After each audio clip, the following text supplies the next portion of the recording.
Friends, आप सभी लोग का स्वागत है इस ऑनलाइन प्लेटफॉर्म जीएस पॉइंटर में। आज की इस लेक्चर में हम लोग 2019-20 के प्रमुख चर्चित व्यक्तियों को देखेंगे। फेमस जो पर्सनालिटी हैं उनसे क्वेश्चन एग्ज़ाम में आपसे पूछे जा सकते हैं। टारगेट करके हम लोग देखेंगे इसमें यूपीपीसीएस 2020 का जो एग्ज़ाम होने वाला है उसमें एक एक टॉपिक को कवर करते चलेंगे। उसमें आज ये दूसरा टॉपिक है। इसमें हम चर्चित व्यक्ति या फेमस पर्सनालिटी के ऊपर देखेंगे कि कौन कौन से लोग की नियुक्ति हुई है और कौन कौन से लोग कहाँ पे पोस्टिंग हुई है, तो उससे जो भी क्वेश्चन आपके बनेंगे इस वीडियो से कवर हो जाएंगे। तो आइए हम स्टार्ट करते हैं। जो लोग पहली बार चैनल पे आए हैं कृपया चैनल को सब्सक्राइब ज़रूर कर लें और बेल आइकन को प्रेस कर लें ताकि सभी वीडियो की इन्फॉर्मेशन उन्हें प्रॉपर मिलती रहे। तो चलिए स्टार्ट करते हैं। पहला इसमें देखिए पॉइंट है एसएसबी महानिदेशक। सशस्त्र सीमा सुरक्षा बल के महानिदेशक बदले गए हैं जिनसे आपसे क्वेश्चन पूछा जा सकता है एग्जाम में। तो ये राजेश चंद्र बनाए गए हैं। नाम इनका याद रखना है आपको। राजेश चंद्र एसएसबी महानिदेशक बने हैं। इनके स्थान में पहले जो थे एसएस देसवाल थे। और वहीं आपको और जानकारी के लिए बता दूं कि जो एसएसबी है एक अर्धसैनिक बल है। अर्धसैनिक बल एसएसबी को माना जाता है। तो इस पॉइंट को भी आप याद रखिएगा कि मल्टीपल चॉइस क्वेश्चन में ऑप्शन बनाकर दे सकता है। तो यहाँ से ये भी तथ्य आपको याद रखना है कि एसएसबी एक अर्धसैनिक बल है और एसएसबी के जो नए महानिदेशक बनाए गए हैं ये राजेश चंद्र बनाए गए हैं। अगला इसमें पॉइंट है कि एडिशनल सॉलिसिटर जनरल किसे बनाया गया है। एडिशनल सॉलिसिटर जनरल होता क्या, ये एक पहले तो विधि अधिकारी होते हैं तीसरे क्रम के, जैसे कैग होते हैं उसी तरह ये एक एडिशनल सॉलिसिटर जनरल भी एक विधि अधिकारी होते हैं जो संजय जैन को बनाया गया है। इनका कार्यकाल जो है 30 जून 2020 तक रहेगा। इनका कार्यकाल याद रखिएगा कि 30 जून 2020 तक ही इनका कार्यकाल है और संजय जैन इनका नाम है। अगला इसमें पॉइंट है यस बैंक के एमडी सीईओ किसे बनाया गया है। अब ये क्वेश्चन किस लिए इम्पोर्टेंट है मैं आपको बताऊंगा, क्योंकि यस बैंक देखिए एक चौथे क्रम का सबसे बड़ा निजी बैंक है और जो इसकी नियुक्ति करते हैं आरबीआई नियुक्ति करती है। तो आरबीआई ने यस बैंक का एमडी सीईओ बनाया है रवनीत गिल को, इसलिए इम्पोर्टेंट है। याद रखिएगा कि यस बैंक के एमडी सीईओ रवनीत गिल बने हैं और एक निजी क्षेत्र का बैंक है, चौथे क्रम का सबसे बड़ा बैंक। अगला पॉइंट इसमें है नागर विमानन सुरक्षा ब्यूरो। नागर विमानन सुरक्षा ब्यूरो के अध्यक्ष किसे बनाया गया, ये राकेश अस्थाना। ये पहले सीबीआई में थे, इसलिए इम्पोर्टेंट है कि सीबीआई से इनको भेजा गया है नागर विमानन सुरक्षा ब्यूरो में राकेश अस्थाना जी को। अगला फिर पॉइंट इसमें है कि बार्क इंडिया के चेयरमैन किसे बनाया गया है। ये भाभा एटॉमिक रिसर्च वाले बार्क नहीं है, ये ब्रॉडकास्टिंग ऑडियंस रिसर्च काउंसिल, इसका काम होता है जो भी एडवर्टाइजिंग का काम होता है पेपर से रिलेटेड। तो इसका चेयरमैन बनाया गया है कि कोई भी एडवर्टाइजिंग होगा या कोई भी पोस्ट होगा तो उसको ये जांच परख करेंगे, इसके बाद उसकी एडवर्टाइजिंग प्रचार प्रसार होगा। तो ये पुनीत गोयनका है, इनका नाम याद रख लेना है कि पुनीता गोयनका।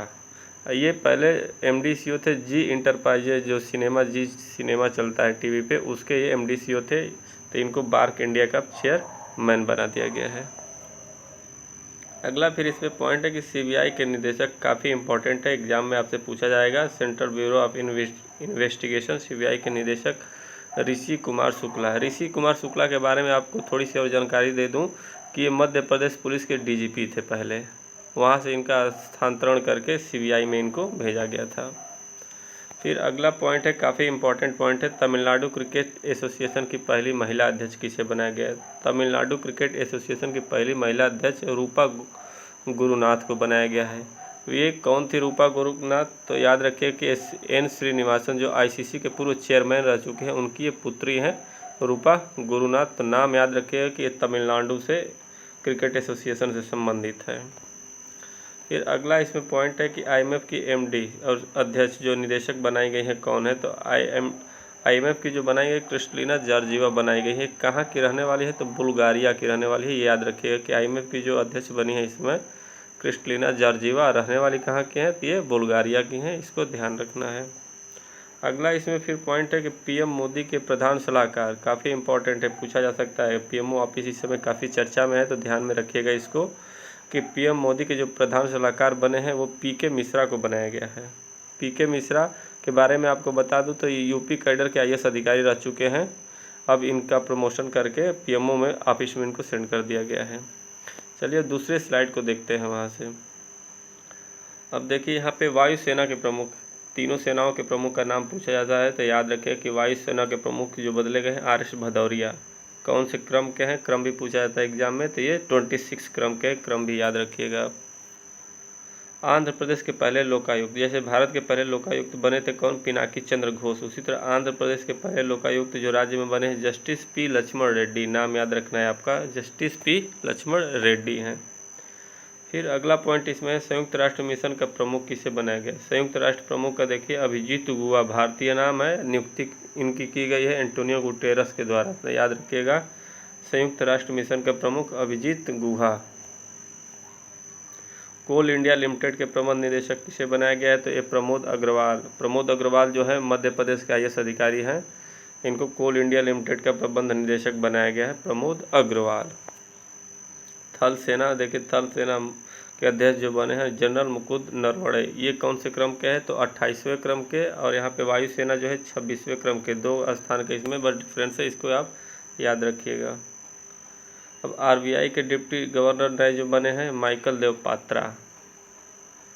देश के पहले चीफ ऑफ डिफेंस स्टाफ, अब देखिए चीफ ऑफ डिफेंस स्टाफ मतलब यहाँ पे क्यों बनाया गया कि जो हमारी वायुसेना, नौसेना और थल सेना जो है तीनों का ये प्रमुख होगा, उनका संचालन करेंगे, तो जनरल बिपिन रावत को बनाया गया। पहले चीफ डिफेंस ऑफ स्टाफ बने हैं जनरल बिपिन रावत, नाम याद रखिएगा, एग्जाम में कई बार पूछा गया है, आगे भी पूछा जाएगा आपसे ये।